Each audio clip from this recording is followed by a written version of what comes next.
اور یاد رکھیے مصیبتیں اللہ کے پیاروں پر آتی ہیں۔ 500 سال فرعون نے دعویٰ خدائی کیا ہے معاذ اللہ۔ 300 سال فرعون کا حال یہ تھا کہ ننگے پاؤں کانٹوں پہ چلتا تھا، پر اس کے پیر میں کانٹا بھی نہیں چبھتا تھا۔ فرشتے کہتے ہیں یا اللہ یہ کیا ہے؟ وہ تو اور ڈٹ جائے گا کہ میں خدا ہوں۔ فرمایا مہلت دے رہا ہوں۔ جو بیمار ہوتے ہیں وہ اللہ کے فرما بردار ہوتے ہیں، ان کو تو ساتھ ساتھ تھوڑی تھوڑی تکلیف دے کے اللہ معاف کرتا رہتا ہے، ورنہ ڈھیل دیتا ہے۔ ایک صحابی ہیں، طبقات ابن سعد میں روایت ہے، ایک صحابی اپنی بیوی سے کہتے ہیں پانی لاؤ، رات کا وقت ہے، آنکھ کھلی تو کہتے ہیں اٹھ پانی لا۔ بیوی پیالے میں پانی لائی، سو گئے، آنکھ لگ گئی۔ فرما بردار بیوی ساری رات پانی لے کے کھڑی رہی، ساری رات۔ کبھی سنتے تھے ہم بھی بزرگوں سے کہ بیویاں ایسا کرتی ہیں، کبھی سنا کرتے تھے۔ وہ شوہر بھی بڑے تقوی اور طہارت والے ہوتے تھے تو بیویاں بھی بڑی فرما بردار ہوتی تھی۔ ساری رات بیوی پانی کا پیالہ لے کے کھڑی ہے، صبح آنکھ کھلی تو اپنی بیوی سے کہنے لگے کیا بات ہے تیری، مانگ تو کیا مانگتی ہے، آج تو جیسے کہے گی میں ویسے کر دوں گا۔ ساری رات تو کھڑی رہی، بول جس طرح تو کہے گی۔ بیوی نے عجیب ہی بات کر دی، کہنے لگی آپ اس طرح کریں مجھے طلاق دے دیں۔ اب بات کر بیٹھے تھے کہ تو جیسے کہے گی، اور صحابہ سچاؤں لوگوں کی جماعت ہے، سچائیاں ان پہ ناز کرتی ہیں۔ تیرا وعدہ ہے کہ تو جیسے میں کہوں گا ویسے، جیسے میں کہوں گی تو کر دے گا، مجھے طلاق دے دے۔ شوہر بڑا پریشان ہوا، میں نے وعدہ کر لیا تھا جیسے تو کہے گی، اب تو کہتے ہیں طلاق دے دے، یہ کیسے ممکن ہے؟ اتنی فرما بردار بیوی، اتنی اچھی بیوی دوبارہ میسر آنا مجھے ناممکن نظر آتا ہے۔ میں کیسے طلاق دے دوں؟ وعدہ بھی ہے، بات بھی کر لی ہے، اب تیرا مطالبہ بھی ہے، کیا کروں؟ بڑے پریشان ہو گئے۔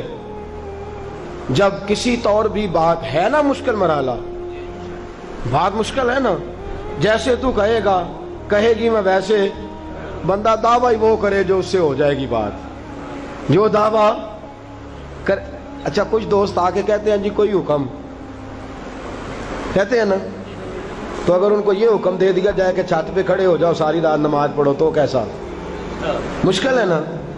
تو بندہ یہ کیوں نہ کہے کہ جناب آپ حکم کریں، اگر میری پہنچ میں ہوا تو میں اس پہ عمل کروں گا۔ اور پھر اگر حکم سنایا جائے نا، میں تو کبھی کبھی جو دوست قسم کے میرے تعلق والے لوگ ہیں وہ کہتے ہیں نا کوئی حکم، تو میں کہتا ہوں پہلے پکی بات کرو، پورا کرو گے نا؟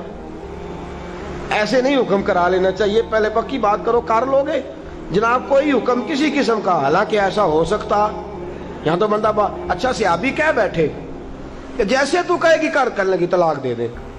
بڑے پریشان ہوئے، کہنے لگے ایک موقع دیتی ہے، صبح چلیں گے حضور کی بارگاہ میں اور ہم دونوں اپنا مسئلہ پیش کریں گے، پھر جیسے اللہ کے نبی فرمائیں گے ویسے کر لیں گے۔ چلو ٹھیک ہے، اس پہ بات ختم ہوئی، سو گئے۔ صبح اٹھے، گھر ذرا دور تھا، دونوں میاں بیوی آ رہے ہیں مسجد نبوی کی طرف۔ رستے میں بیوی شوہر کو ٹھوکر لگی اور اتنا سخت گرے، ایک زخم پیر پہ، ایک ہاتھ پہ، ایک سر پہ، خون بہنے لگا۔ بیوی کہنے لگی اٹھیے اور گھر چلیے، مجھے طلاق نہیں چاہیے۔ اٹھے، گھر چلیں، میں آپ کی مرہم پٹی کرتی ہوں، گھر چلتے ہیں، مجھے نہیں طلاق چاہیے۔ کہنے لگے بھائی تو یہ عجیب منطق ہے، ساری رات میں سو نہیں سکا، پریشان رہا، صبح سے بھی آج پریشان رہا، میرا اتنا وقت بے چینی، پہلے طلاق چاہیے اب نہیں چاہیے، ماجرا کیا ہے؟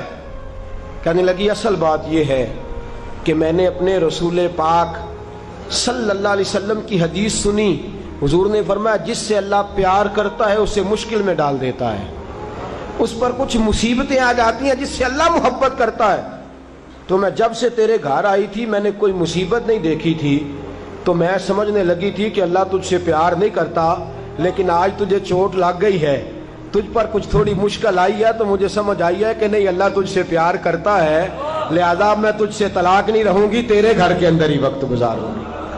آپ اندازہ فرمائیے کہ یہ مصیبت آنا اور صبر کرنا کتنی اعلیٰ بات ہے کہ صحابہ ڈھونڈ رہے ہیں، تلاش کر رہے ہیں کہ جس پر مصیبت آ نہیں رہی وہ تو بڑا عجیب آدمی ہے، جس پر مشکل آ نہیں رہی وہ تو بڑا جو ہے وہ اللہ تبارک و تعالیٰ کا کہیں نافرمان نہ ہو۔